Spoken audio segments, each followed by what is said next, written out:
Seja muito bem-vindo. Se você está vendo esse conteúdo aqui gravado, esse é o Papo de Empreendedores e nós vamos falar sobre processos para gestores de tráfego e agências de marketing. Então, mesmo que você esteja começando ou que tenha começado há pouco tempo, fica aí porque esse conteúdo vai te ajudar demais. Pessoal, o que eu quero falar hoje aqui com vocês? É um assunto que muita gente acredita que é só para quem está faturando muito alto, um assunto que a galera acredita que é só para quem já tem grandes empresas, quem já tem funcionários, quem já está vendendo pra caramba, e isso não é uma verdade. Na verdade, os processos eles vão te ajudar a crescer do jeito certo, e eu tô aqui para falar tanto com quem já tem uma empresa e está enfrentando alguns problemas ali na hora de criar padrões, entender como fazer aquilo funcionar da forma mais produtiva possível, e também falar com quem está começando e não sabe exatamente como lidar com processos, como criar processos. São dores que todo mundo que tem uma empresa ou está começando uma lida, querendo ou não, né? Não é uma opção tua não lidar com processos. É a única forma que você vai ter para poder crescer a tua empresa. Então, bora falar. Nesse conteúdo aqui eu vou falar para vocês em alguns pontos. Primeiro, o que são processos e para que eles servem na tua empresa, né? O que é de fato, processo. Isso aí todo mundo fala, processo, gestão de processos, mas o que é exatamente na prática processo? Eu vou te explicar aqui de forma mais objetiva possível.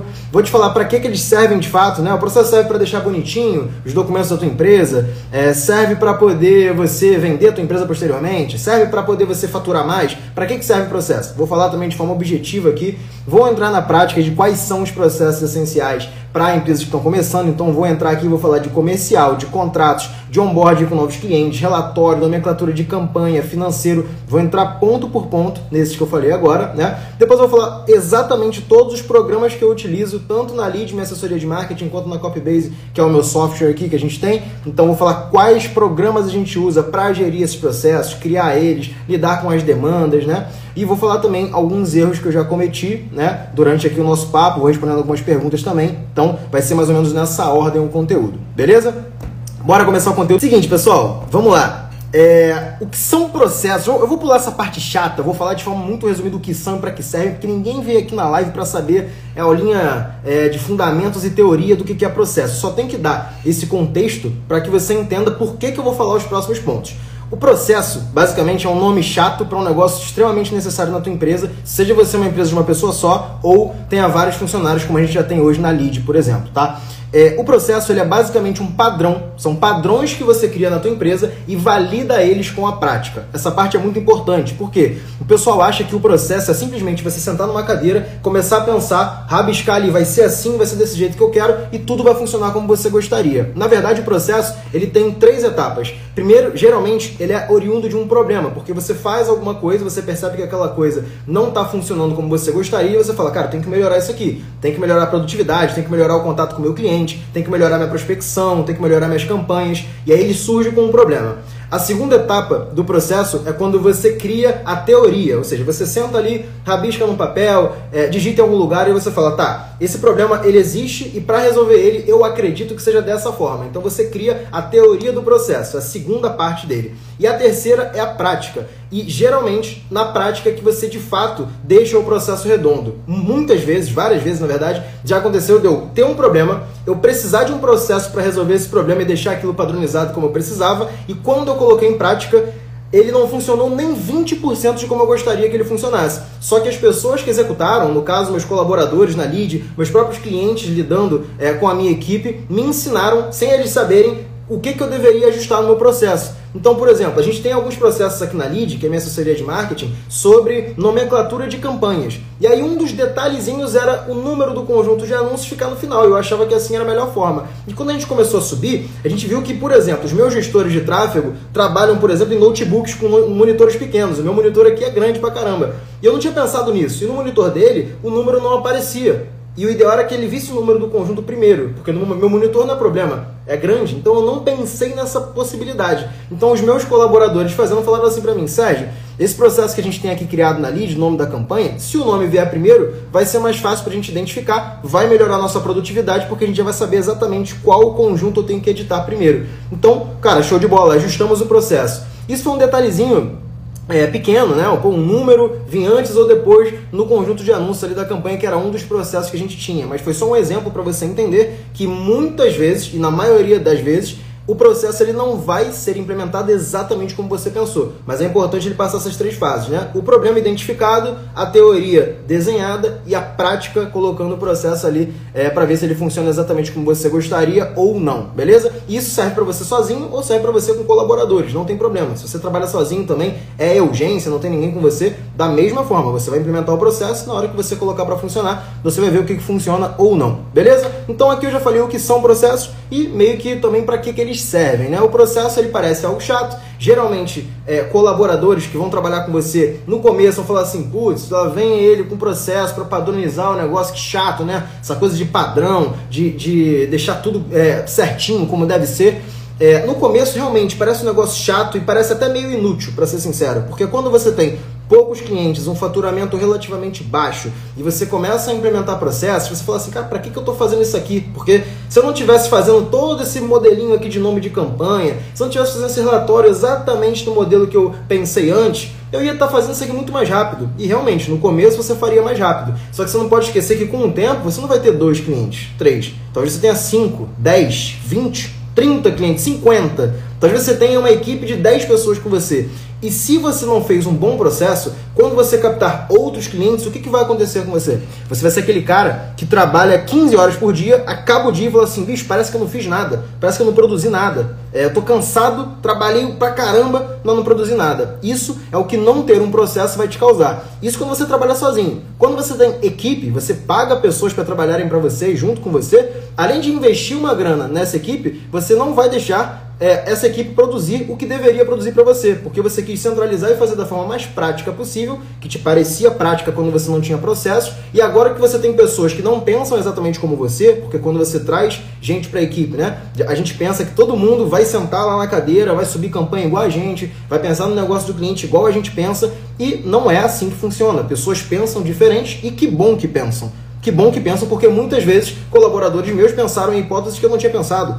Pensaram em formas ou melhorias do processo que eu não tinha pensado. E as pessoas vão pensar diferente de fato. Então, por isso essa parte da prática do processo é muito importante. Mas não deixa isso muito para frente, não empurra isso com a barriga, porque é uma etapa extremamente importante, seja você uma urgência trabalhando sozinho, ou seja você uma pessoa com 2, 3, 5, 10, 20 funcionários que seja, ou gigantesco, né? Só que a pessoa que já tem mais de 20 funcionários, se ela não tem processo, eu não sei nem como é que ela está viva, na verdade, né? Para ser sincero. Então, eu acho que nenhuma empresa de mais de 20 funcionários não tem minimamente alguns processos desenhados. Não tem nem como ter uma empresa sem processos desse tamanho. Então, eu estou falando aqui com a galera também que está começando ou que tem poucos funcionários. Mas se você está sozinho, vale o mesmo. Já começa a estipular os seus processos e eu vou te dizer como fazer isso, beleza? Bora entrar aqui nas áreas dos processos. Galera, eu quero saber se por enquanto tá tranquilo para vocês entenderem. Mandem um joia ou então um ok aqui no chat para eu saber se vocês estão entendendo ou se ficou alguma dúvida até agora. Tô falando um pouquinho mais acelerado para poder chegar na parte prática que eu sei que é o que vocês mais gostam. Eu tive que dar essa teoria inicial para poder ter contexto e ficar mais fácil vocês entenderem. Então, bora para a parte prática, beleza? Parte prática é a seguinte, pessoal. Vou separar agora aqui em algumas áreas, tá? Vamos começar pela área comercial. Por quê? Eu separei aqui uma ordenzinha, tem uma colinha aqui do lado para lembrar exatamente a ordem, que é basicamente o funil que o cliente percorre, né? Comercial porque é onde tudo começa, na prospecção. Você tem que prospectar o cliente. Depois que você prospecta ele, o que acontece? Você fecha o contrato, né? Você manda o contrato para ele, o cliente assina. Depois que ele assina o contrato, o que acontece? O onboarding, que a gente chama. Você tem que sentar com o cliente, pegar os acessos da conta, definir qual vai ser o orçamento das campanhas e tudo mais. A próxima etapa eu coloquei aqui com uma nomenclatura de campanhas e nomenclatura de arquivos, como é que você vai trocar isso com o cliente, organizar isso nas campanhas e nas páginas certinho, né? Depois, processos de decisão de campanhas, isso é muito importante e pouquíssima gente faz, que é quando parar uma campanha, quando escalar, quando trocar o orçamento dela. Muita gente não sabe como fazer isso, eu vou explicar aqui como é que é o nosso processo na Lead, beleza? Processo de análise de métricas, existe sim um padrão para isso, você pode criar um padrão para isso, tá? Relatórios e financeiro, que também é importante pra caramba e muita gente esquece dessa parte quando vê, tá com um monte de cliente, mas não sobra dinheiro no bolso e não entende por quê. Então vou explicar também como você faz processos nessa área, ou seja, desde o comercial lá na prospecção até o financeiro, que é quando você tá ganhando grana, beleza? Vamos começar pelo comercial. Galera, no processo comercial, a prospecção, eu já falei até anteriormente em outro papo de empreendedor nosso, se não me engano foi o primeiro, então procura aqui anteriormente no PDE 1, falei sobre prospecção.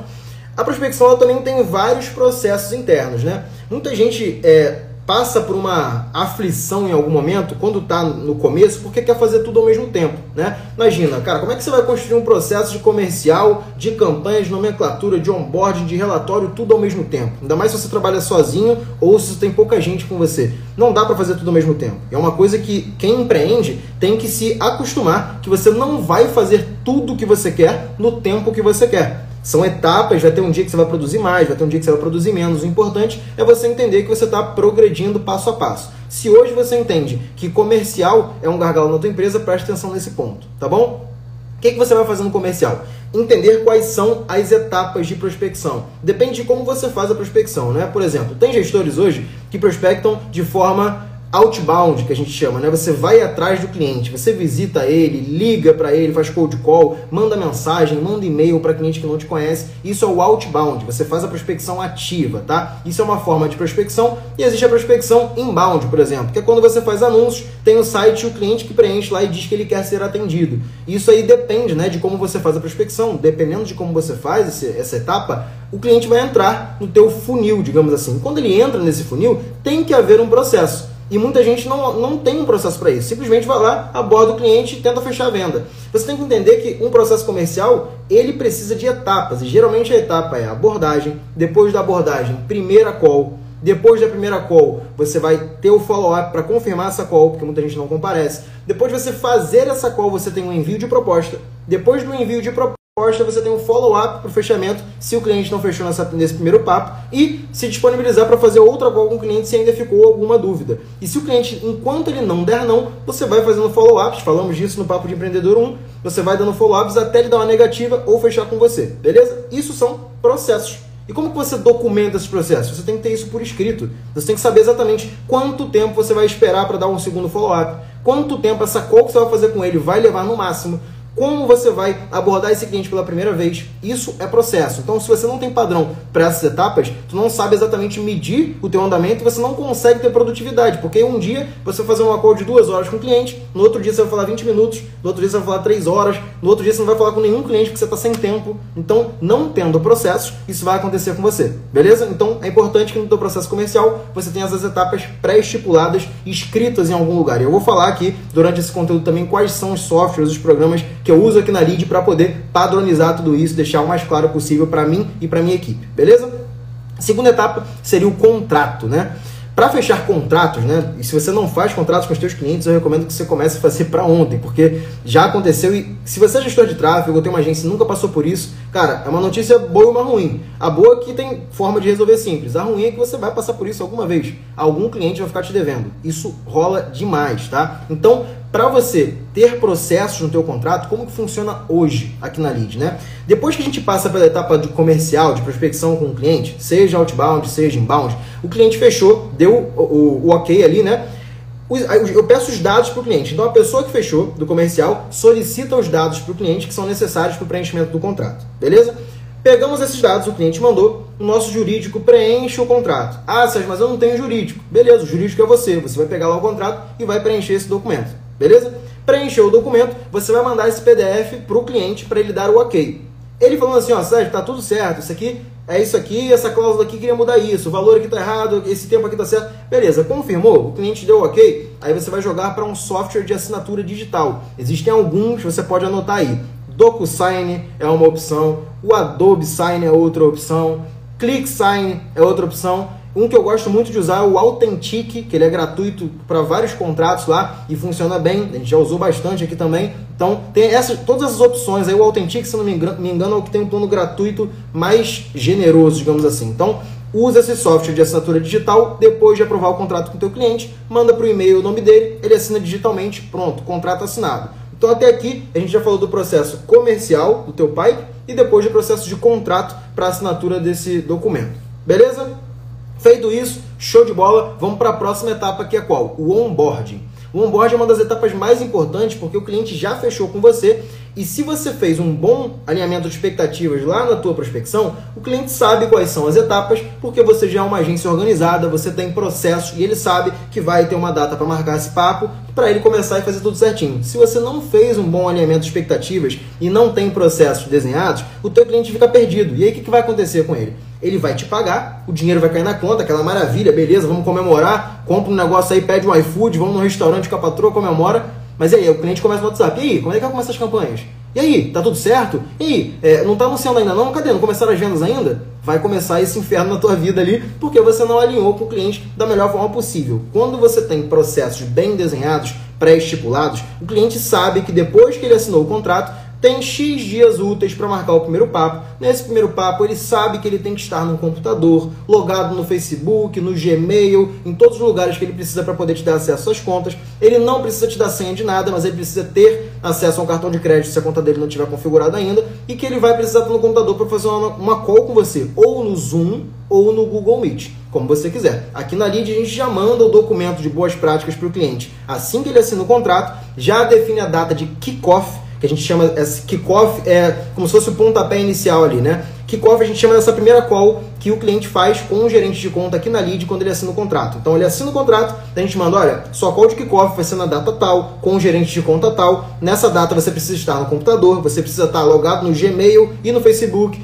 e tudo certinho. Se você precisar de alguma ajuda, pede ajuda para nossa equipe. Já está criado aqui o grupo do WhatsApp com a empresa. Qualquer dúvida, pode mandar ali. Show de bola. Grupo do WhatsApp, processo também. Logotipo da Lead, nome, cliente e lead certinho. Descrição do grupo. É o link da pasta do Drive do cliente para ele poder compartilhar os arquivos e acessar quando quiser. Isso são processos pré-estipulados, porque só isso me permite atender 10, 20, 30, 50 clientes. Se não fossem processos, seria completamente impossível, tá? Então, beleza. Passamos do comercial, passamos do contrato, passamos do onboarding do cliente, avisou para ele com antecedência, já deu uma data para call de kickoff, fala o que ele precisa ter na call de kickoff. Isso são coisas que a gente foi pegando aqui também no meio do caminho, né? Pô, se a gente não avisar para o cliente que ele tem que estar logado no Facebook, entra na call, o cara não lembra a senha do Facebook dele. Se a gente não avisar que ele tem que estar no computador, ele entra na call pelo celular e ele não consegue dar acesso a nada. Se a gente não avisar que ele tem que ter um cartão de crédito na mão, ele não consegue configurar o meio de pagamento. Então, com a prática, aquilo que eu falei lá no começo do nosso papo, a gente vai refinando o processo para deixar o mais claro possível, porque tem cliente que, por maior que seja, ele não sabe que tem que estar logado no Gmail para ele poder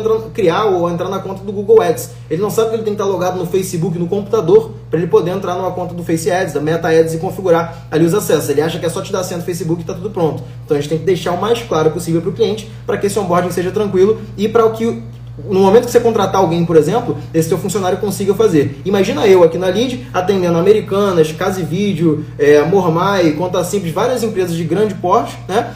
Falando assim, não, olha só, vou ter que participar da call porque esse cliente aqui não sabe muito bem e eu vou ter que entrar na call. Aí eu entro na call e falo assim, não, então eu preciso da senha do seu Facebook. Não tem como fazer isso. Além de pegar mal, porque não é nada profissional, pro tamanho de empresa que eu tenho hoje, o cliente não vai se sentir à vontade, porque ele fala assim, pô, mas vocês não me avisaram antes, não estava planejado, e aí o cliente já pode começar a desanimar nessa etapa se você não mostra o profissionalismo que tu mostrou lá na prospecção, que deixou tudo bonito para o cliente poder pagar e botar o dinheiro na tua conta. Concorda? Então a parte do onboarding é a parte que tem que ser coerente com a tua prospecção, com a tua parte comercial. Se você fala uma coisa na hora da venda e quando você começa o onboarding você faz outra, o teu cliente já começa a ficar com o pé atrás, já pode começar a desanimar e ele vê se você tem bons processos ou não. Então isso pode te ajudar ou te prejudicar. Então por isso que é importante você já ter isso desenhado em algum lugar. Vou falar dos softwares aqui daqui a pouco, beleza? Próxima etapa que a gente coloca aqui são as nomenclaturas de campanha.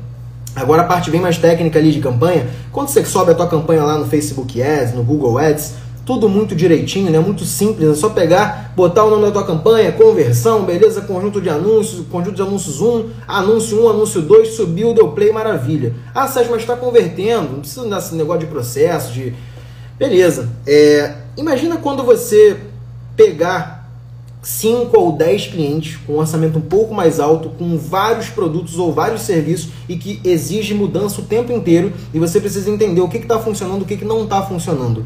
Como que você vai se achar numa conta de anúncios, ou como que você vai fazer um bom relatório, ou como que você vai dar informações rápidas para o teu cliente ali no grupo de WhatsApp, ou quando ele te perguntar aquilo, se tu não tiver padrão de nomenclatura de campanha. Para que serve o padrão de nomenclatura? No começo, né, eu, por exemplo, eu tenho equipe lá na Lead, né? Então, quando eu falei para os meus funcionários no começo assim, né, cara, vamos ter um padrão de nome agora. Campanha no Facebook tem que ter esse padrão de nome.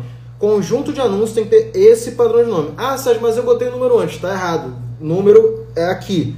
Beleza. Não, mas é o que eu não boto lookalike, eu escrevo lookalike, eu não boto LAL. Não importa, o processo é LAL, tem que escrever LAL. Por quê? Porque eu tenho uma equipe, eu tenho um padrão a ser seguido e não importa qual é o gestor que vai abrir aquela conta. Se ele precisar abrir a conta, um gestor abrir a conta de outro, ele sabe exatamente qual padrão, sabe o público, sabe o padrão que está sendo seguido ali, porque é um processo da empresa e não do gestor. Então, quando você trabalha sozinho, isso também é importante, porque quando você for trazer alguém para te ajudar, trabalhar com mais clientes, isso vai te facilitar. E se você não tiver padrão sozinho mesmo, por exemplo, imagina que você atende um cliente só, você fala assim, com um cliente só não vai fazer diferença. Realmente, com um cliente só não vai fazer diferença. Quando você pegar o segundo, você vai começar a subir a campanha de outro jeito, com outro nome. E aí, quando você pegar o terceiro, você já não lembra como é que você está fazendo no primeiro. Você não bota um padrão de nome. E aí, quando você vai mexer na campanha dos três, precisa otimizar a campanha dos três, fazer relatório na campanha dos três, você não se acha, mesmo trabalhando sozinho. Então, olha o que a falta de processo pode te causar. Menos produtividade, tu vai ficar horas na frente do gerenciador, não vai conseguir entregar o que você precisaria entregar e vai levar muito mais tempo para fazer um negócio que era para ser rápido. Por isso que o processo é importante pra caramba, mesmo na nomenclatura padrão, beleza?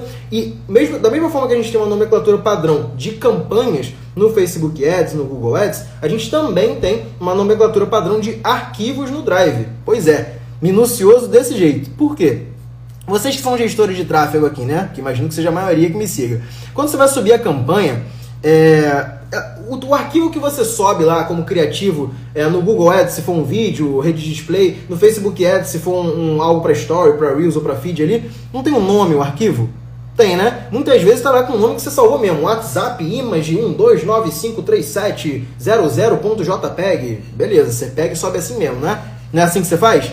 Quando você sobe esse arquivo e você deixa um nome qualquer no criativo do teu anúncio ali, tu não está criando um padrão e quando você for mexer nos teus anúncios ou quando você for analisar as métricas de cada um dos anúncios, você não vai saber qual é qual. E aí o que tu tem que fazer se não tiver um processo pré-estipulado? Tu tem que ir lá na campanha, entrar no conjunto, clicar no anúncio, clicar em editar para você ver qual anúncio que é e falar assim, ah, tá, então é desse anúncio aqui que saíram 4 vendas, é desse anúncio aqui que o CTR não subiu muito bem. Só que se você já tiver o nome certo do arquivo no Drive e do arquivo do criativo no anúncio, em segundos você vai bater o olho e já vai saber qual é qual. Você vai abrir na tua própria campanha, já tem um nome certo ali e você vai olhar, cara, esse anúncio aqui tem um CTR acima da média, esse anúncio aqui tá vendendo, esse aqui não tá vendendo. Muito mais simples, muito mais rápido. Ah, Sérgio, mas isso aí dá mais tempo, isso aí, cara, leva mais tempo, dá mais trabalho, não dá para fazer toda hora. É uma escolha. Se o processo não for uma prioridade sua, no curto prazo, quando você subir a campanha, você vai subir muito mais rápido.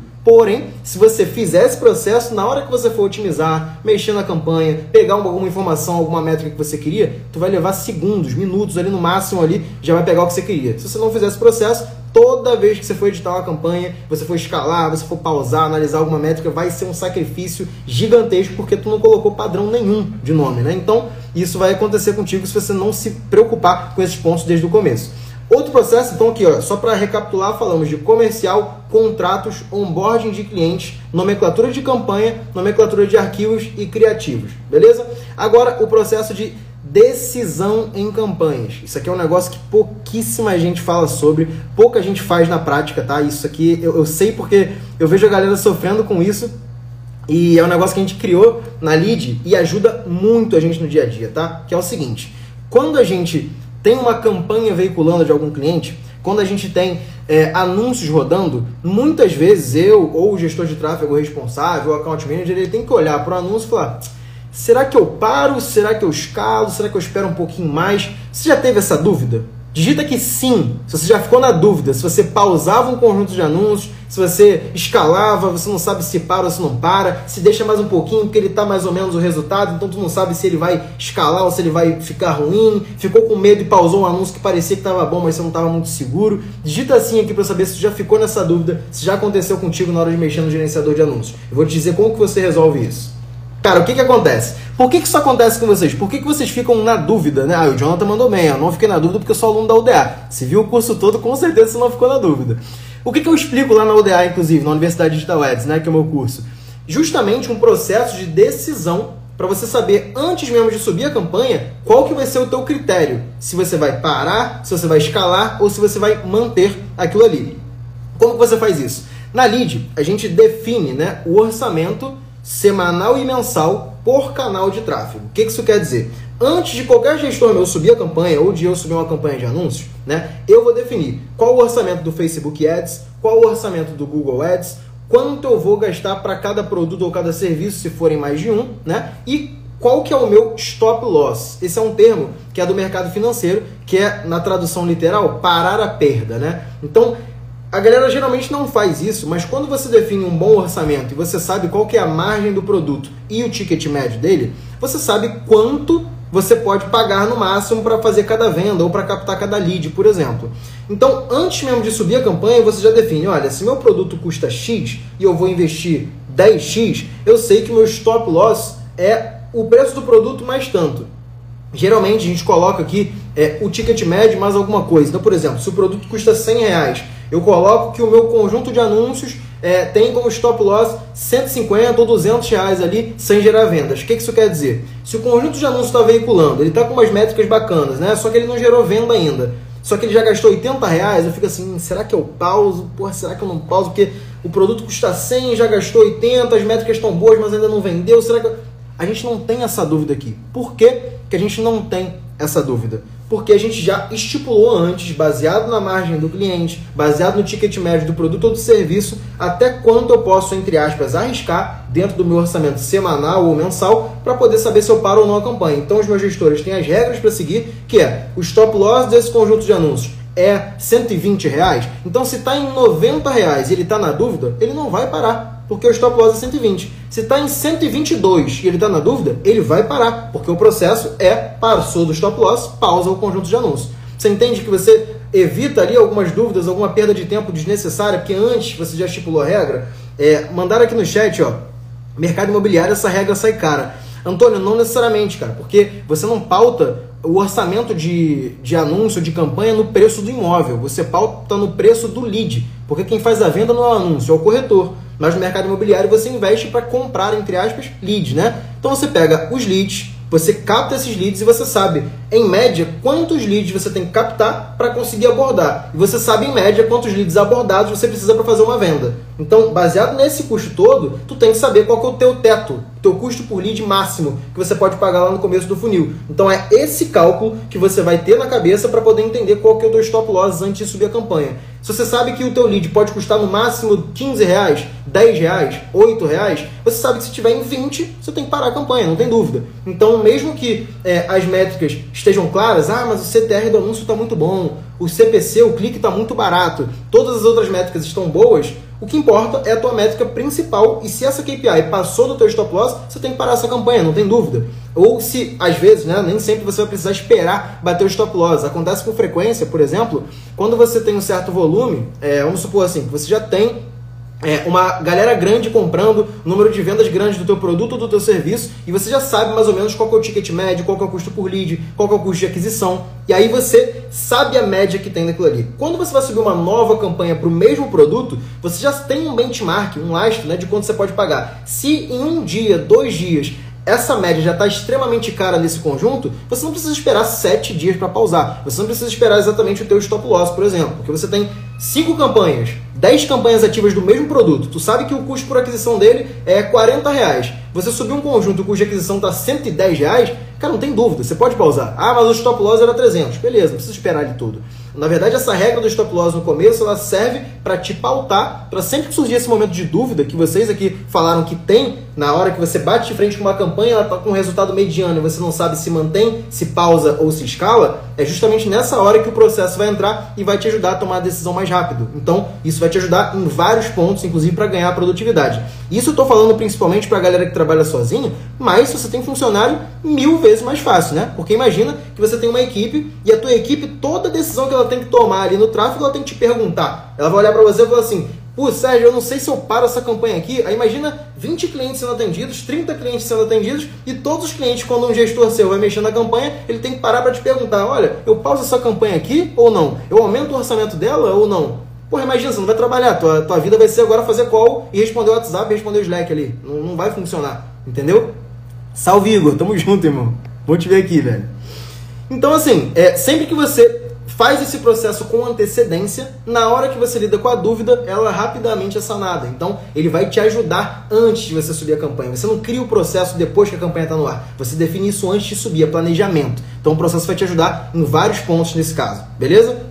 Então, falamos aqui de comercial, falamos de contratos, onboarding de clientes, nomenclaturas de campanhas, nomenclaturas de criativos e anúncios, processo de decisão de campanhas e processo de análise de métricas, que é justamente isso, você definir stop loss, definir quanto você pode pagar em média no clique, quanto você pode pagar em média no lead, quanto você pode pagar em média na sua aquisição ou venda do produto, né? Isso aí tudo vai pautar as tuas decisões da campanha antes mesmo de você subir, tu sabe quais são os limites ali, beleza? Se você não pauta isso antes, você fica na dúvida na hora de otimizar. Próxima etapa seriam os relatórios. Cara, quem aqui faz relatório manual, digita eu. Quando eu digo relatório manual, você pega os dados lá, joga no Excel ou joga no Google Docs e apresenta para o cliente. Digita eu aqui quem faz relatório manualmente. Seja sincero, não vai... Vamos lá. Por que eu perguntei isso, né? Não tem problema nenhum você fazer um relatório manual para o cliente, tá? Não é um erro, exatamente. Só que depende de como você quer ter esses dados, organizar esses dados e como você quer apresentar isso para o cliente. A gente teve um papo na Lead, recentemente até, tem algumas semanas, na verdade, que a gente estava trabalhando com o Google Data Studio, que agora vai mudar de nome, vai se chamar Looker Studio, que o Google comprou a empresa Looker e tal. Então ele vai mudar de nome, mas vai continuar um software bem parecido, mas vou falar Data Studio para ficar mais claro, né? O Google Data Studio, ele automatiza, para quem não conhece, ele basicamente pega essas suas métricas e ele transforma em gráficos, ele deixa você colocar ali alguns elementos visuais para deixar mais legal, né? Automatiza alguns pontos também. Por exemplo, ele puxa as métricas do Google Ads automático, do Facebook ele não puxa automático, mas tem softwares que você pode usar para poder facilitar. Supermetrics, que é pago, né? E é meio caro, na verdade, e o Adveronics, que é um software gratuito, se eu não me engano, tem um plano pago também, mas que também puxa os dados ali do Face Ads. Então tem essas opções para você puxar métricas para o Google Data Studio, beleza? Mas um papo que a gente teve na Lead recentemente é o seguinte: a gente tem um número considerável de clientes e a gente apresenta relatórios para esses clientes quinzenalmente. Ou seja, a cada 15 dias, todo cliente recebe um relatório atualizado. E cada cliente tem uma peculiaridade, né? Por exemplo, lá na Lead, a gente atende escola de atores Wolf Maia, que é um negócio bem offline. Já atendemos aqui Americanas, que é um varejo gigantesco com investimentos milionários mensal. A gente atende agora Casa e Vídeo, com investimento quase de 1 milhão por mês também de tráfego gigantesco. E a gente atende clientes que investem 5 mil, 10 mil, 20 mil de tráfego, 50 mil de tráfego. Isso oscila muito. Alguns clientes têm foco em lead, outros clientes têm foco em venda no offline, outros clientes têm foco em venda no online. E nós somos uma assessoria de marketing. A gente pensa na estratégia como um todo para entregar mais resultado para o cliente usando o digital como canal. Mas como é que faz para a gente medir, né? Ter um padrão, um relatório só para todos os clientes? Exatamente. Aí que está o erro. Lembra que eu falei para vocês que a gente passa pelas etapas do processo, né? No começo a gente pensa no problema, a gente entende que existe um problema, aí baseado nesse problema, a gente cria uma teoria. Olha, na teoria, esse processo aqui vai resolver. E aí quando esse processo vai para a prática, ele muda, porque você vê que não é como você gostaria que fosse, o que é normal. E no relatório é o que aconteceu, inclusive, recentemente na Lead, e foi um aprendizado que a gente teve lá, que é o seguinte: a gente sempre discutiu de entregar relatórios melhores, visualmente, mais rápidos, mais fáceis de visualizar para todos os nossos clientes. Só que a gente viu que com o tempo, estava levando muito mais tempo automatizar o relatório e fazer para cada tipo de cliente do que pegar parte das informações de forma automática e parte manual. O que isso quer dizer? Para alguns clientes, a gente pega os dados do relatório e não puxa 100% no Google Data Studio usando lá o Adveronics ou outro software para automatizar tudo. A gente pega alguns dados que são fáceis de automatizar, tipo, sei lá, o CPC é simples, o número de cliques é tranquilo de pegar, algumas informações ali do Analytics, beleza? Só que tem alguns dados que juntam informação que não está lá no dashboard. Por exemplo, eu quero pegar também um dado que está lá no CRM do meu cliente que eu não tenho dentro do meu gerenciador de anúncios. O que eu faço? Cara, a gente ficava tentando achar um jeito de automatizar isso. Não, joga para uma planilha, pega lá o Adveronics, puxa de forma automática, essa planilha que o cliente atualiza. E a gente pensou assim, cara, por que a gente não faz essa parte manual? Né? A gente vai levar, mas é manual. Beleza, e qual o problema? E aí até foi um dos nossos colaboradores que falou, cara, se a gente perder mais tempo fazendo a automação toda vez que for entregar o relatório do que inserindo aquele número manualmente, esse processo não é inteligente. Falei, porra, é óbvio, né?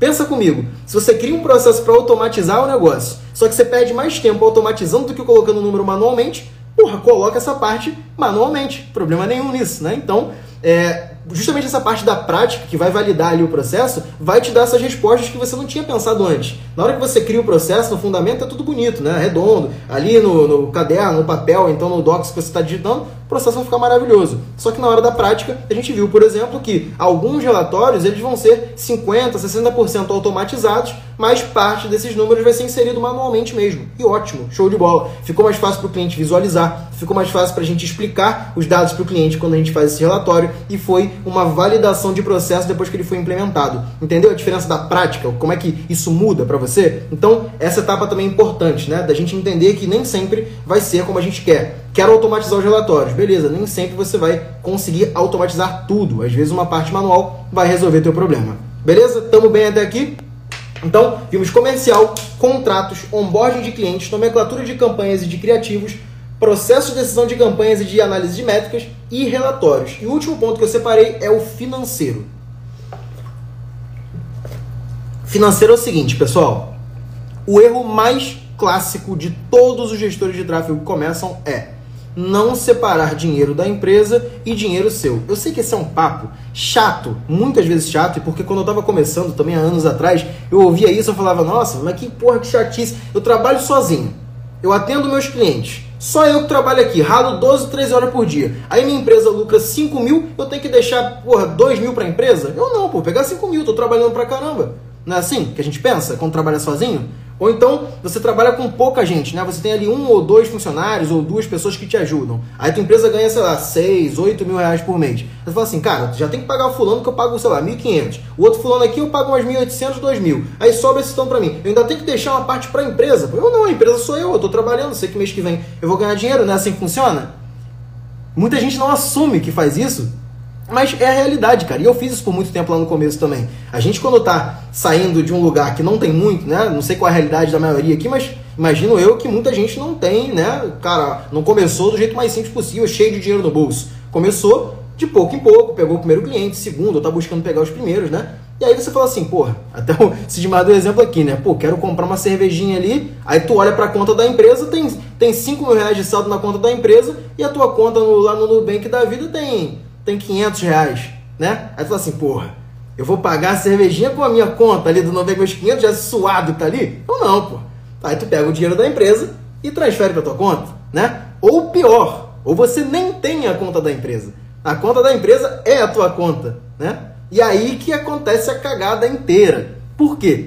Todo mundo que faz isso, ó, o Fernando falou aqui, já quebrei um negócio por isso. Cara, todo mundo que mistura a pessoa física com a pessoa jurídica entende que o teu trabalho, ele gera aquele valor monetário, aquele dinheiro que está entrando na tua conta. E aquele dinheiro é 100% teu.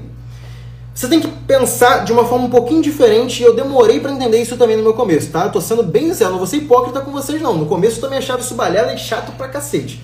O que eu pensava? Eu falava assim, cara, a empresa é minha, eu não tenho sócio. Eu trabalhei, o dinheiro é meu. Concordo. Só que você concorda que toda vez que você está empreendendo, você está assumindo um risco? Você concorda que vão ter meses bons e meses ruins?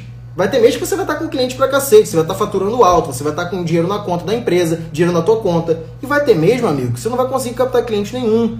Que algum cliente vai sair, um cliente grande, e você não estava esperando. E tu tem conta para pagar do mesmo jeito. Tua conta de luz tá lá. Os teus anúncios estão lá para pagar. O teu aluguel tá lá para pagar. O IPVA do teu carro, o seguro do teu carro, a gasolina tá lá. O mercado que você tem que fazer, tem que pagar também. Então as contas não deixam de vir. O custo fixo, ele não tem pena de você. O custo fixo, ele não fala assim, tadinho de Sérgio agora, pô, imagina, mês difícil na empresa, né? Vamos dar um desconto para ele no mercado, para ele comprar lá o patinho moído, para ele almoçar. Vamos dar um desconto na caixa de ovo para ele. A companhia de luz fala assim, não, faz o seguinte, não paga a conta de luz esse mês não, porque você passou um mês difícil aí na empresa. Não é assim que funciona, né? Por quê? Porque as empresas têm as receitas e custos fixos delas. E você, como empresa, né? Você tem que entender que você corre riscos e você tem que saber que o imprevisível é previsível. Você vai passar por momentos muito bons e por momentos muito difíceis. E só sobrevive aos momentos difíceis se você conseguir separar a tua cabeça de pessoa física e de pessoa jurídica. Por que eu tô falando isso? Porque é muito comum a galera começar a ganhar grana, gastar toda a grana, perder, quebrar. Aí começa outro negócio, ganha grana, gasta grana, quebra de novo. Só que quando você quebra com um negócio que ganha 3 mil por mês, 5 mil por mês, você não sente muito a queda. Mas se você tiver um negócio que gera 100 mil, 200, 500 mil, 1 milhão mês de receita, quebrar significa jogar fora tudo que você construiu. Significa demitir um monte de gente. Significa criar algumas dívidas. Significa entregar coisas que você não gostaria de entregar. Então, o papo é um pouco mais sério. Como que você evita isso desde o começo? Porque é um papo que geralmente a galera fala assim: pô, Sérgio, mas eu tô aqui faturando 3 mil, velho, 5 mil, só meu aluguel é R$1.500, mano. Como é que eu vou deixar dinheiro pra empresa?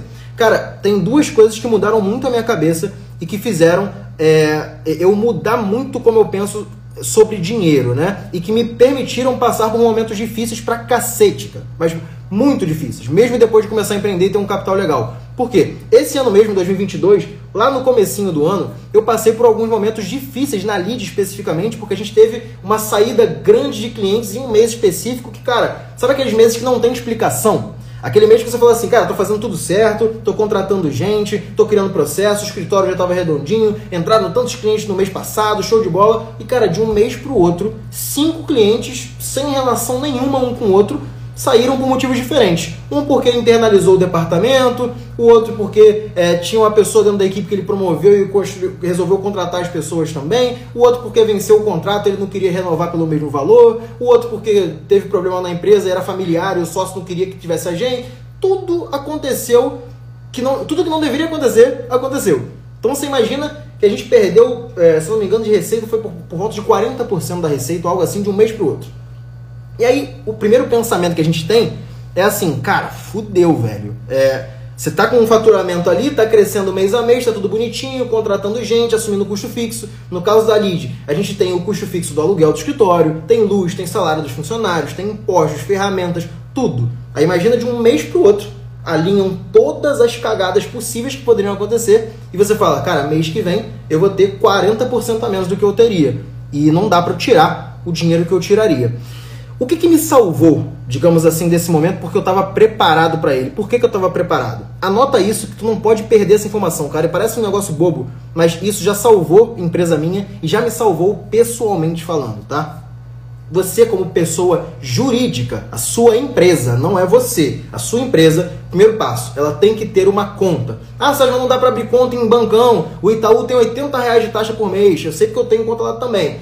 O Bradesco, R$120 por mês conta empresa, não dá para abrir. Cara, eu vou te recomendar o parceiro nosso, que eu também tenho conta lá, que é a Conta Simples. Conta digital, gratuita, PJ, abre lá. Por quê? Você já vai abrir a tua conta lá e vai separar a conta que você tem lá no Nubank, no Itaú, no Santander, no Bradesco, onde quer que seja. Tua conta pessoa física é sua, não é da tua empresa. Abre a conta da tua empresa lá na Conta Simples e separa o dinheiro. Primeiro passo. Sempre que um cliente te pagar, ele não vai pagar você para a tua conta pessoa física.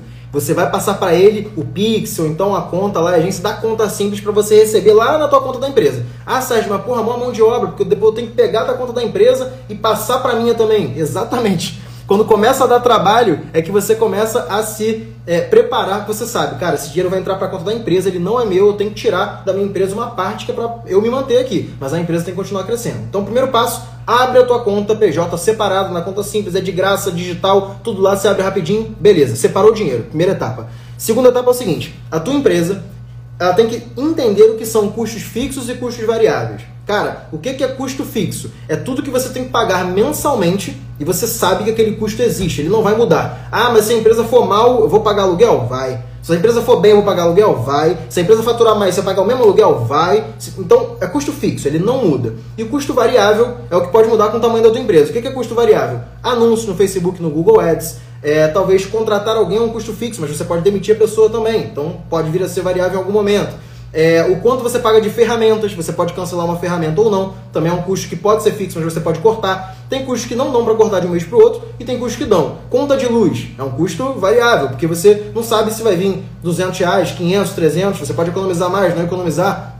Cara, tem vários exemplos de custos. Eu não sou o cara especialista em contabilidade, mas eu estou te dando aqui a visão de empreendedor quais decisões eu tomei que permitiram passar por esses momentos de crise e não tomar uma porrada tão grande, né? Então, beleza, já tem a tua conta separada lá na conta simples, tua conta fechada ali de pessoa física separado, beleza? Cara, colocou essa separação de conta, a tua empresa tem que ter no mínimo, 6 meses de custo fixo na conta. Ah, mas olha, minha empresa gasta por mês R$1.000 de anúncio, R$500 de ferramenta de e-mail, R$200 de ferramenta de CRM e tal. Beleza, você viu lá que o teu custo fixo da empresa é R$2.000, beleza? Então, se o teu custo fixo da empresa não é a tua conta de luz, não é o teu supermercado que você faz, não é a cerveja que você toma no final de semana, é o custo da sua empresa. Não esquece disso, tá? Definiu o teu custo fixo mensal, agora você sabe quanto você gasta por mês. Você vai pegar esse valor e você vai construir na tua conta da empresa, lá na conta simples, separado da tua conta pessoa física, 6 meses de custo fixo da empresa. Se tua empresa gasta R$2.000 por mês, vão ser R$12.000 que você tem que ter lá de saldo para quando precisar, se você vier a precisar, esse saldo tá lá. E a mesma coisa pessoa física. Você tem que ter os teus custos fixos como pessoa, cara. Você sabe quanto você gasta de iFood, de cerveja, de Netflix, mas também de luz, de aluguel, de mercado, de seguros, se você tiver carro, gasolina, o que você precisar fazer, você sabe qual é o teu custo fixo mensal. Tanto pessoa física quanto pessoa jurídica. Separou esses dois custos, colocou no papel, na ponta do lápis ali, numa planilha, cara, eu tenho que ter de saldo na empresa 6 meses de custo fixo, eu tenho que ter de saldo pessoa física 6 meses de custo fixo.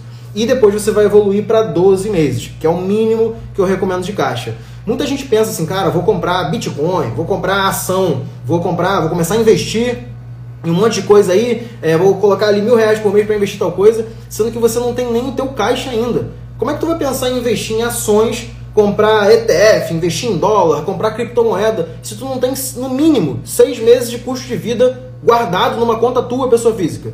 Como é que a tua empresa vai contratar um funcionário se ela não tem de caixa lá parado na conta dela pelo menos 6 meses de custo fixo? Porque imagina se teus clientes saem, tu vai falar o que pro teu funcionário no mês seguinte? Ó, não vou te pagar teu salário não porque não tem como pagar. Você vai ganhar um belo de um processo. Aí vai ser um problema maior ainda, meu amigo. Você vai precisar pagar mais dinheiro ainda. Então não queira passar por isso. E como você faz isso? Cara, justamente processo financeiro. A gente falou de todos esses processos aqui antes e o financeiro não é menos importante. Separar o teu custo pessoa física e pessoa jurídica e ter pelo menos 6 meses de custo na tua conta. Pô, Sérgio, mas 6 meses é muito. Porra, se 6 meses a minha empresa é R$12.000 e eu faturo, sei lá, 3,5, 4,5, tem que pagar minhas contas, como é que eu vou juntar R$12.000? Exatamente, você não vai juntar R$12.000 de um mês para o outro. Você vai juntar de 500 em 500, de 1.000 em 1.000, 800 certo mês, 1.200 se for no mês melhor, e vai juntando até você construir esse caixa. É isso que vai salvar a tua empresa, que vai permitir a tua empresa passar por momentos difíceis, que queira ou não, desculpa te contar isso, ser eu o cara responsável por te contar isso, mas você vai passar em algum momento. E se você não estiver preparado, você vai quebrar. Então, justamente pelo momento que eu mesmo passei algumas vezes com algumas empresas minhas, o fato de ter o caixa da empresa lá forte e o meu caixa pessoal forte me permitiu continuar pagando meu aluguel, indo ao mercado, comprando iFood, viajando e pagando o salário dos meus funcionários, pagando o aluguel do meu escritório, porque eu tinha caixa na empresa e eu tinha caixa pessoal. Imagina se eu tenho um e não tenho outro, por exemplo. Ah, mas eu não tenho pessoal. Eu vou ser despejado do meu apartamento que eu não tenho dinheiro para pagar meu aluguel. Então eu vou ter que dar uma saltada na empresa aqui para poder pagar meu aluguel. Mas aí eu fico sem pagar meu funcionário. Caralho, mas aí o cara vai me processar e eu vou ficar sem pagar ele. Ou seja, você não tinha processo, não tinha planejamento. E aí quando chegou um momento difícil, tu quer um milagre. Tu quer que tudo se resolva e você quer captar um cliente que vai te pagar 10 mil por mês de uma hora para outra para resolver todos os seus problemas.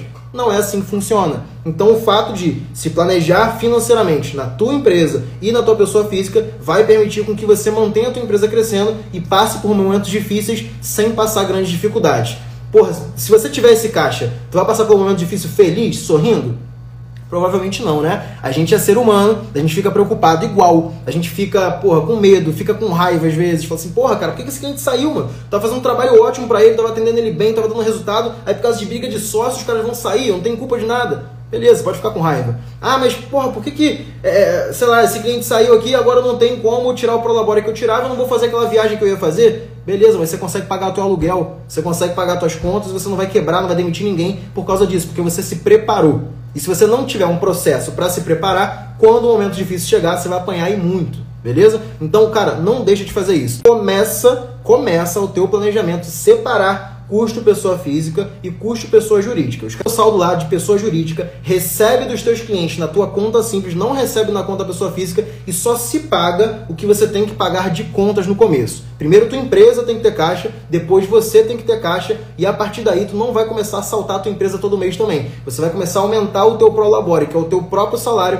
da tua empresa. E aí a tua empresa sempre que faturar, por exemplo, um valor, parte dele fica no caixa da empresa. A tua empresa vai crescendo, crescendo, crescendo, até ela ter um caixa que te dá uma segurança. Eu hoje na Lead, por exemplo, posso contratar um time de 2, 3, 4 pessoas, faço, pô, mas isso aí vai me trazer um custo fixo de 15 mil reais, de 20 mil reais, beleza. Eu tenho receita. Ah, mas e se eu perder receita? Se tantos clientes saírem? Beleza, eu tenho caixa. Eu posso manter esse custo aqui por um tempo, eu sei que eu não vou ficar 3 meses, 6 meses sem captar cliente novo. Então eu sei que eu vou sobreviver. Ah, mas e se eu tiver que parar de tirar o prolabore meu para pagar meu aluguel, pagar minhas coisas, porque a Lead está precisando? Tudo bem, eu tenho caixa pessoa física também. Eu tenho dinheiro guardado, eu tenho meu caixa e não é investimento, porque eu tenho investimento também. Hoje eu invisto em dólares, eu invisto em ETF, conta lá fora, eu invisto em minhas coisas, porque eu construí meu patrimônio para que eu pudesse fazer isso. Mas eu não investi em ações, em coisas que me dão um risco e não me dão liquidez antes de ter o meu caixa forte ali. Eu sei qual é o meu custo fixo mensal como pessoa física aqui para sustentar minha casa, meu carro, tudo que eu preciso fazer como pessoa física, e eu tenho esse dinheiro em caixa, né? No caso eu coloco lá em tesouro, mas você pode colocar em qualquer coisa no investimento que você consiga sacar de uma hora para outra. Esse dinheiro tem que existir lá. Numa emergência você vai poder sacar ele quando você quiser. Então você ganha liberdade como empresário quando você constrói processos. E quando você constrói processos de todos esses pontos que eu falei. Comercial, de contratos, de onboarding, de campanhas e principalmente financeiro também. Se você não constrói processos, muito provavelmente em algum momento tu vai passar um imprevisto ali que você vai suar bastante e não vai saber como resolver. Ah, faltaram os programas. Eu vou falar os programas que eu uso para processos também, tá? Mas se tiver alguma pergunta sobre processos, faz agora. Eu já vou dizer todos os softwares, todos os programas que eu uso aqui na Lead e também na Copybase para poder gerenciar processos e a empresa.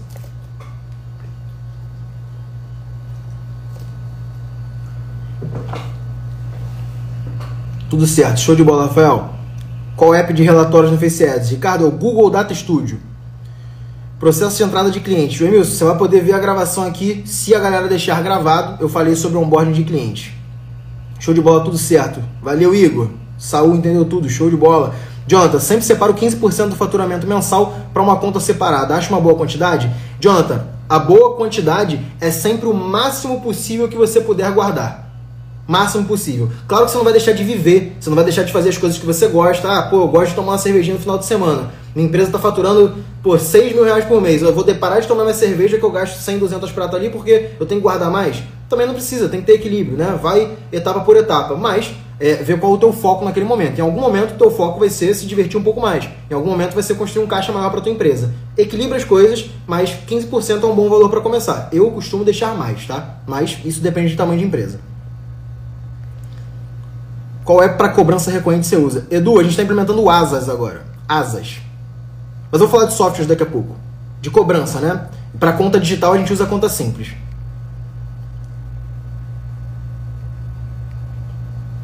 Gostaria de saber como você divide esse caixa e quanto investir em cada área. Sidmar, na verdade, a gente tem o caixa da seguinte forma. Quando a empresa fatura, todo esse faturamento, 100%, é da pessoa jurídica. Beleza?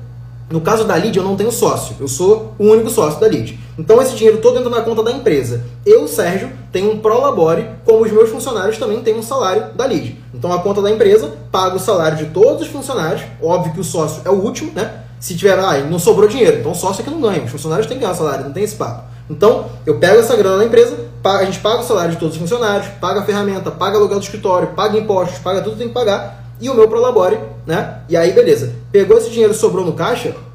Como eu vou investir esse dinheiro, depende da demanda que surgir. Se em algum momento eu ver que a minha empresa está crescendo para um lado, que eu preciso construir um time novo, um squad novo, sei lá, de criação, eu sei que eu tenho que contratar um time de designers. Aí eu vou traçar quantos eu tenho que contratar, quanto isso vai me custar anualmente e quanto eu tenho que provisionar de grana para contratar essa galera, tá? Então eu não guardo já sabendo qual investimento eu vou fazer. Eu guardo porque eu sei que a minha empresa precisa de um caixa e sempre que eu tiver que tomar uma decisão, eu vou usar desse caixa para provisionar o que eu vou fazer. Provisionar é tipo prever o quanto você vai gastar num longo período de tempo, entendeu? Palavra difícil, mas é simples de entender. Qual app você usa para prospecção? Gui, a gente não usa um app especificamente, a gente usa CRM, usa Pipedrive. Já vou explicar de app aqui também. App de cobrança recorrente, já falei aqui, do Asas. Sérgio, o que você acha de registro de marca para quem está desenvolvendo uma agência? É tão importante quanto a formalização do CNPJ? Jonathan, 1000%. Já tive problemas com registro de marca, de empresas ameaçando a gente porque pegaram marca depois da gente tentar fazer o registro e deu uma dor de cabeça do cacete, cara. Registra a marca sim, custa, sei lá, se você pegar uma agência aí especializada em registro de marca, posso indicar alguma, pede no direct que eu mando aqui, a que faz aqui pra gente, mas custa, sei lá, uns R$1.000, R$1.200. A galera geralmente deixa isso pra depois ou não faz. Mas, cara, se vier um concorrente teu registrar a tua marca, tu tem que trocar de nome. Tu é obrigado a trocar de nome, tá? Então, eu recomendo que você faça. Claro, né? Nem todo mundo tem a grana para fazer no começo, mas assim, quanto mais você demorar, mais risco você corre. É bom fazer o registro de marca quanto antes sim, tá bom? Bruno César, se tu recebe pelo Asas, tudo que você recebe se joga por conta simples, Sérgio? Eu já uso o Asas para cobrar o dinheiro e fica lá. Tem até o cartão de débito. Bruno, sim, eu jogo por conta simples, porque o conta simples ele tem os cartões virtuais, né? Então, quando eu recebo o sistema de cobrança, eu pego essa grana toda, o financeiro faz isso, né? E joga para conta simples. Porque na conta simples eu tenho os cartões virtuais separados. Então eu tenho um cartão específico para o Facebook Ads, um cartão para o Google Ads, um cartão para as ferramentas, um cartão... Então é tudo automático. Ele já pega do saldo da conta e vai separando cartão por cartão. Então as minhas despesas já ficam todas organizadas ali, sem eu precisar ter que pegar e colocar tudo numa planilha, um a um, entendeu? Então o financeiro consegue separar tudo ali. Como conta simples é gratuito, eu uso para isso, facilita bastante, cara. Principalmente os cartões virtuais ali. Ajuda bastante a gente. Show, Sidmar. Tamo junto, meu querido. Deixa eu ver aqui mais pergunta.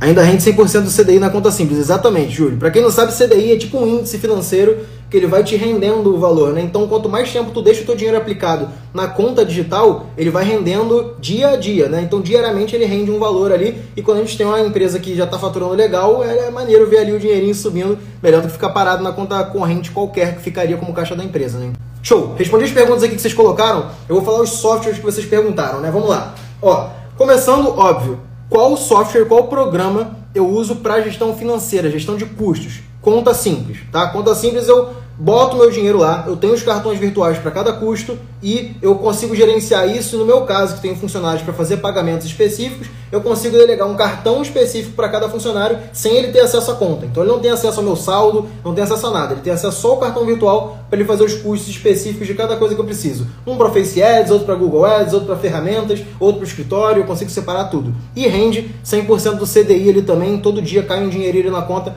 com ele parado. Então quando acabar aqui, vai no link da minha bio, abre tua conta digital lá gratuito na conta simples, beleza? O software que eu uso para gestão de tarefas, o que é tarefa? Diferente de processo. Vamos lá, galera, muita gente confunde. Tarefa é o que você tem que fazer. Então, se eu tenho, por exemplo, um padrão de nomenclaturas de campanha, eu tenho um processo de nomenclatura de campanha. Se eu tenho que ir lá e trocar o nome da campanha, eu tenho a tarefa de ir lá fazer. A tarefa ela é datada, o processo é atemporal. Então, a tarefa ela tem um responsável, um prazo para ser feito e um jeito de fazer. Esse jeito de fazer é o processo. Beleza? O processo, ele não tem um prazo. Então, para tarefas, a gente usa o Asana aqui. É o melhor de todos? Cara, eu gostei, foi o que mais funcionou pra gente aqui. Tem um plano gratuito lá também. Hoje a gente tem um pago, porque tem algumas funcionalidades que a gente usa. Mas se você não quiser usar o Asana, tem Monday, tem o Trello, tem o ClickUp, tem... Cara, vai me fugir o nome aqui, sei lá, tem vários outros aí. Pipefy também. Enfim, o que eu mais gosto, Asana, tá? A gente usa aqui para gerenciar tarefas tanto dos funcionários quanto minhas, prazos, responsáveis, todos os itens que a gente sabe que tem tarefa cliente por cliente, a gente separa lá por projeto. Asana, A-S-A-N-A, beleza? Qual software eu uso para documentar os meus processos? Cara, aqui a gente usa o Notion, N-O-T-I-O-N, Notion, escreve Notion, beleza? Notion a gente usa para poder colocar os nossos processos padronizados, né? A gente pega os processos, coloca lá como regra, né? E diz, olha, esse processo tem que ser seguido dessa forma, desse jeito e aplicado assim. E se existe alguma sugestão de melhoria por parte de algum membro da equipe, ou eu entender que na prática aquilo não está funcionando como eu gostaria que funcionasse, a gente vai ajustando os processos lá. E dentro do nosso Notion, a gente tem as áreas, né? Então tem processos de tráfego, tem processos financeiros, tem processos comerciais, tem processos de design. Então todos os processos são categorizados e quando a pessoa clica no processo, entra, tem exatamente a regra de como esse processo tem que ser seguido, beleza? Então, Asana para tarefas e Notion para processos e o Conta Simples para o financeiro. Até agora, esses 3 softwares, beleza? Então, vamos lá. Próximo software, Conta Simples, vamos lá. Asana, Notion. Próximo que eu uso aqui é o Slack. O que é o Slack, galera? S-L-A-C-K, Slack. Esse software, ele ajuda 100% a gente a se comunicar melhor. Muita gente usa o WhatsApp 100%. A gente usa aqui o WhatsApp para comunicação com o cliente, porque o cliente dificilmente vai poder instalar um aplicativo, é um software só para se comunicar com você. Provavelmente ele não vai fazer isso, beleza? Mas internamente, se a gente usa o WhatsApp, o que acontece? Começa a misturar com as suas conversas pessoais. E aí você está falando com a tua esposa, com a tua mãe, com o teu tio, com o teu amigo, com o camarada que vai beber no fim de semana e tem lá o grupo do cliente junto. E aí, se você tiver gente trabalhando contigo, funcionário, colaborador, freelo, que seja, só no WhatsApp, aquilo ali tudo mistura. E o WhatsApp não deixa separar, né? Então, no Slack, o que a gente faz? A gente consegue separar por canal de cliente. Então, ele é um aplicativo de mensagens, você pode usar no telefone e no computador também. É Slack, Mauro. S-L-A-C-K, Slack.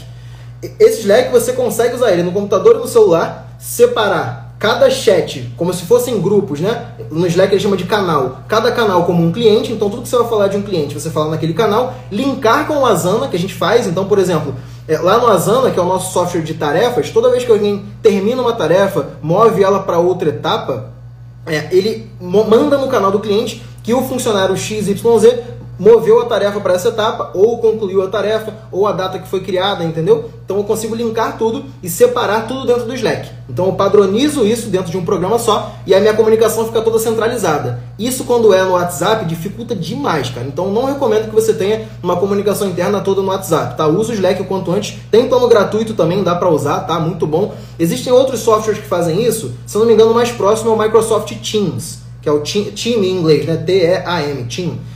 Mas eu não gosto muito do Teams não, tá? Eu gosto muito do Slack, ele tem plano gratuito, dá pra usar tranquilo, então usa. Aqui a gente usa o plano pago porque no gratuito, depois de um tempo, ele vai apagando o histórico automaticamente e ele tem um limite de tamanho de arquivo que pode ser compartilhado ali dentro.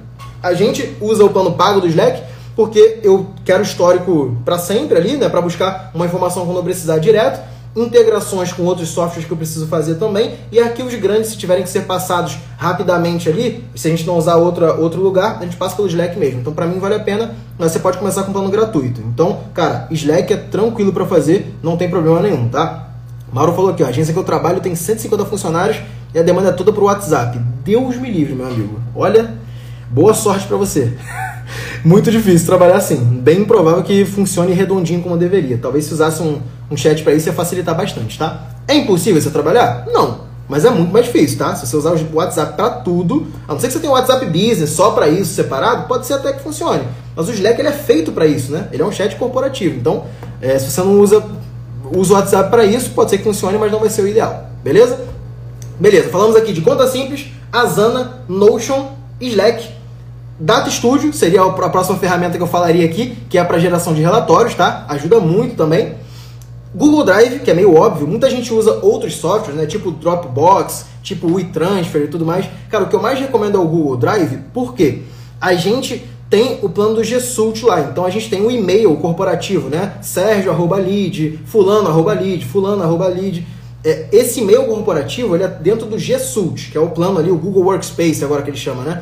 Que é o plano do Google que você paga por e-mail. E cada e-mail tem, se eu não me engano, 50 GB de espaço, alguma coisa assim. E tem o Drive da empresa, que a gente paga o plano à parte a mais do Workspace. Se não me engano, é de 1,5 TB, 2 TB, algo do tipo. Então a gente tem o Drive e os e-mails corporativos, né? Tudo dentro de um plano só do Google. Então a gente usa o Google Drive porque a gente cria uma pasta para cada cliente e tanto o cliente quanto nós, sempre que vamos subir ou transferir algum arquivo do cliente para ele, a gente sempre usa essa pasta no Drive. Lembra que eu falei lá dos nossos processos, que tem o link do Drive, né? Para colocar no grupo do WhatsApp do cliente? Exatamente isso. Então, todos os processos estão interligados, entendeu? A gente tem o Asana para tarefa, o Slack para comunicação, o Notion para processo, o Drive para arquivos. E tudo isso está interligado. A gente tem interligação de todos eles para facilitar nossos processos, beleza? E para comercial, o CRM que eu recomendo, que eu gosto muito, é o Pipe Drive.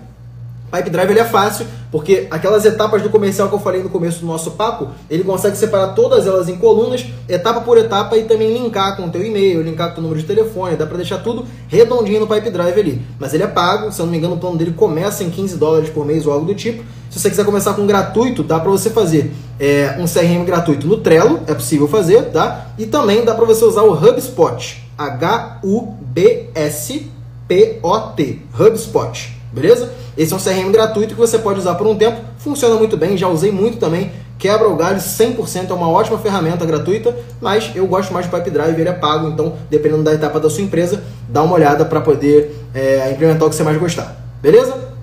Todos os softwares falados, Conta Simples para financeiro, Asana para tarefas, Notion para processos, Slack para comunicação interna, Drive para arquivos, Data Studio para relatórios e Pipedrive para CRM comercial. Anotaram? Pegaram todos? Vocês vão me prometer que vocês vão separar a tua conta pessoa física de pessoa jurídica. Pelo amor de Deus, para vocês não quebrarem a empresa de vocês. Começa a tomar vergonha na cara e separar a tua grana da empresa da sua grana pessoa física. Não junta esse dinheiro, pelo amor de Deus. Beleza?